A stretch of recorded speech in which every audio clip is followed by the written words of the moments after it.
এই মুহূৰ্তত দিবলৈ লৈছো আজিৰ সন্ধিয়াৰ বহুকেইটা গুৰুত্বপূৰ্ণ খবৰ। আজি হৈছে 10 মে। আজিৰ সন্ধিয়াৰ প্ৰথমটো খবৰ হৈছে হোৱাটছআপ, ফেচবুক, ইনষ্টাগ্ৰাম ব্যৱহাৰ কৰোঁতে আপুনি সতৰ্ক হওক। মোবাইললৈ অহা সন্দেহজনক লিংকত ক্লিক নকৰিব। বন্ধ কৰি থওক মোবাইলৰ লোকেশ্যন। ইতিমধ্যে প্ৰতিৰক্ষা বিভাগৰ তৰফৰ পৰা দেশবাসীলৈ সতৰ্কবাণী জাৰি কৰা হৈছে। যদি সন্মুখত 0 টকা নম্বৰৰ পৰা কল ভুলতো ৰিচিভ নকৰিব। সন্মুখত +92 থকা নম্বৰৰ পৰা কল আহিলে আপুনি নকৰিব ৰিচিভ। কোনো ধৰণৰ লিংক হোৱাটছআপ, ফেচবুক, ইনষ্টাগ্ৰামত ক্লিক কৰোঁতে আপুনি 100 বাৰ ভাবি চাওক।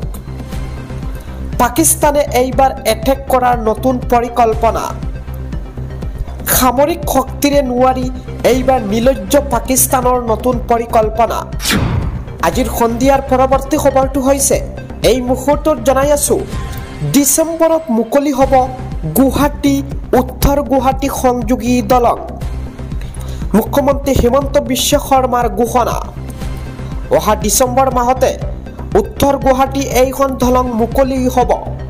বৰ্তমানে তীব্ৰ গতিত মহাবাহু ব্ৰহ্মপুত্ৰ নদীৰ ওপৰত এই দলংখনৰ কাম কাজ চলি আছে আৰু ডিচেম্বৰ মাহতে মুকলি হ'ব বুলি ইতিমধ্যে মুখ্যমন্ত্ৰীগৰাকীয়ে জানিবলৈ দিয়ে। আজিৰ সন্ধিয়াৰ পৰৱৰ্তী খবৰটো হৈছে ভাৰতীয় সেনালৈ 60,000 টকাৰ অনুদান জনপ্ৰিয় কণ্ঠশিল্পী মৰ্মিতা মিত্ৰৰ। আমি পুনৰবাৰ জনাই আছো কণ্ঠশিল্পী মৰ্মিতা মিত্ৰই 60,000 টকা প্ৰদান কৰিছে ভাৰতীয় সেনালৈ। সন্ধিয়াৰ পৰৱৰ্তী খবৰটো হৈছে কাইলৈ পঞ্চায়ত নিৰ্বাচনৰ ফলাফল ঘোষণা হ'ব। পঞ্চায়ত নিৰ্বাচনৰ ফলাফলক লৈ বৃহৎ সিদ্ধান্ত মুখ্যমন্ত্ৰী ডক্টৰ হিমন্ত বিশ্ব শৰ্মাৰ। পঞ্চায়ত নিৰ্বাচনৰ বিজয় উৎসৱ পালন নকৰিবলৈ দলীয় কৰ্মীক আহ্বান।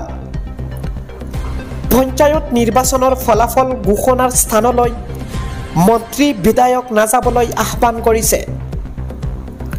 ফলাফলৰ সময়ত জিন্দাবাদ ধ্বনি নিদিয়াৰ আহ্বান সকলো কৰ্মীলৈ।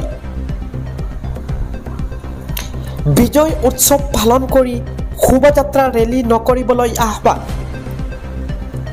দেশৰ পৰিস্থিতিৰ প্ৰতি লক্ষ্য ৰাখি প্ৰতিগৰাকী বিজেপি কৰ্মীলৈ এই আহ্বান কৰিছে মুখ্যমন্ত্ৰী ডক্টৰ হিমন্ত বিশ্ব শৰ্মাই।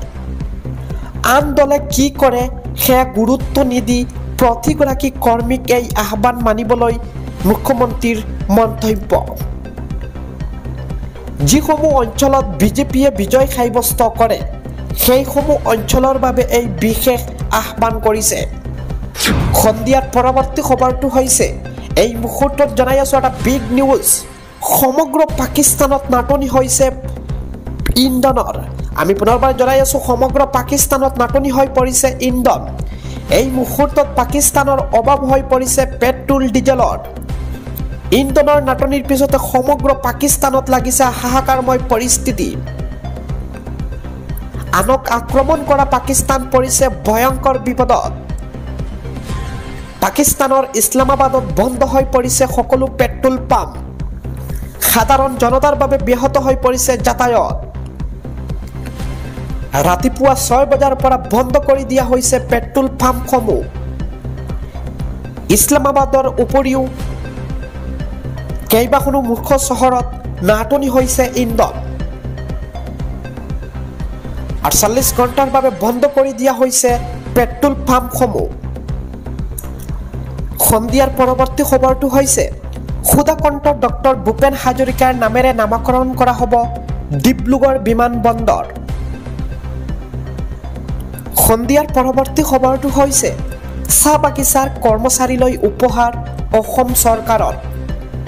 এটি কলি দুটি পাত আঁচনি নামেৰে নতুন আঁচনি ঘোষণা মুখ্যমন্ত্ৰীৰ। চাহ বাগানৰ পাৰ্মানেণ্ট কৰ্মচাৰীয়ে পাব 5,000 টকাকৈ। আজিৰ সন্ধিয়াৰ পৰৱৰ্তী খবৰটো হৈছে যুদ্ধ বিগ্ৰহৰ মাজতে ভাৰতৰ ক্ৰিকেট প্ৰেমীলৈ দুখৰ খবৰ টেষ্ট ক্ৰিকেটৰ পৰা অৱসৰ বিৰাট কোহলীৰ অনাগত ইংলেণ্ড শৃংখলাত অংশগ্ৰহণ নকৰে বিৰাট কোহলীয়ে BCCIকো অৱসৰৰ কথা আনুষ্ঠানিকভাৱে জনাইছে বিৰাট কোহলীয়ে অৱশ্যে বিৰাট কোহলীৰ এই সিদ্ধান্তত পুনৰ বিবেচনা কৰাৰ আহ্বান BCCIৰ বিৰাট কোহলীৰ এই সিদ্ধান্তক সহজভাৱে ল'ব পৰা নাই কোটি কোটি ক্ৰীড়া প্ৰেমীয়ে যুদ্ধ বিগ্ৰহৰ মাজতে ভাৰতৰ ক্ৰিকেট প্ৰেমীলৈ এই দুখৰ খবৰ সন্ধিয়াৰ পৰৱৰ্তী খবৰটো হৈছে পঞ্জাবৰ ফিৰোজপুৰত পাকিস্তানৰ ড্ৰোন আক্ৰমণ একেটা পৰিয়ালেৰে তিনিজনক আহত হোৱাৰ খবৰ জনাই আছো পুনৰবাৰ পঞ্জাবৰ ফিৰোজপুৰত পাকিস্তানৰ ড্ৰোন আক্ৰমণ আৰু একেটা পৰিয়ালেৰে তিনিজন আহত হোৱাৰ খবৰ পোৱা গৈছে আজিৰ সন্ধিয়াৰ পৰৱৰ্তী খবৰটো হৈছে ভাৰতীয় সেনাৰ পোছাক সদৃশ কাপোৰ পিন্ধি ৰাজীৱ ভৱনত বিশেষ বৈঠকত ভূপেন বৰা আমি দেখুৱাই আছো এয়া চাব পাৰে এয়া হৈছে ভূপেন বৰা আৰু ৰাজীৱ ভৱনত দেখিবলৈ পোৱা গৈছে এনেদৰে ভাৰতীয় সেনাৰ পোছাক পিন্ধি মিলিত হৈছে আগবাঢ়িছো সন্ধিয়াৰ পৰৱৰ্তী খবৰটোলৈ এই মুহূৰ্তত জনাই আছো এসপ্তাহৰ বাবে IPLৰ মেচ বাতিল পৰিস্থিতি বুজিহে সিদ্ধান্ত লোৱা হ'ব বিজ্ঞপ্তি যোগে জনালে IPLৰ BCCIয়ে আজিৰ সন্ধিয়াৰ পৰৱৰ্তী খবৰটো হৈছে তুৰ্কী আৰু আজৰাইবাইজান ভ্ৰমণ নকৰিবলৈ দেশবাসীক আহ্বান কৰিছে ভাৰত চৰকাৰে আজিৰ সন্ধিয়াৰ পৰৱৰ্তী খবৰটো হৈছে হিমন্ত বিশ্ব শৰ্মা চৰকাৰৰ চতুৰ্থ বৰ্ষপূৰ্তিত ৰাজ্যবাসীলৈ উপহাৰ গুৱাহাটী মহানগৰীতো 5এৰে উপলব্ধ হ'ব ৰন্ধন গেছ গুৱাহাটীৰ 101টা পৰিয়ালে আজিৰ পৰা পাব এই সুবিধা ৰাজ্যৰ অন্যান্য প্ৰান্তৰ লগতে গুৱাহাটীবাসীক সুখবৰ দিলে মুখ্যমন্ত্ৰী ডক্টৰ হিমন্ত বিশ্ব শৰ্মাই ইফালে হাজো শুৱালকুছি ৰংগিয়া বাইহাটা এইসমূহ অঞ্চলতো উপলব্ধ হ'ব এই সেৱা লগতে বৰাক উপত্যকাত নতুনকৈ স্থাপন কৰা হ'ব CNG ষ্টেচন লোকসেৱা ভৱনৰ পৰাই ভাৰ্চুৱেলি এই সেৱা মুকলি কৰিব মুখ্যমন্ত্ৰীয়ে উক্ত অনুষ্ঠানত উপস্থিত উদ্যোগ মন্ত্ৰী বিমল বৰাও PBGPLৰ যৌথ প্ৰচেষ্টাত অব্যাহত আছে এই প্ৰক্ৰিয়া